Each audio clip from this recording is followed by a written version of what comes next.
ਦੇਖੋ ਜੀ ਕਿੱਕਰ ਬੰਦਾ ਪਿਆ ਹੈਗਾ ਵੇ ਵਧੀਆ ਗਿਆ ਇਹ ਸਾਡਾ ਪੂਰਾ ਅਰੇਂਜਮੈਂਟ ਇੱਥੇ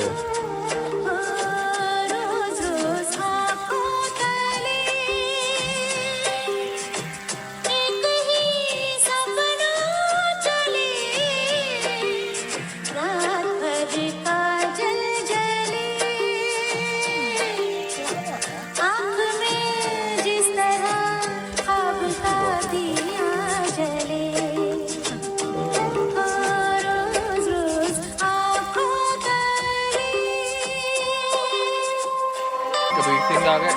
कबीर सिंह कबीर सिंह कबीर सिंह क्या है कबीर सिंह कबीर सिंह खबीर खबीर खबीर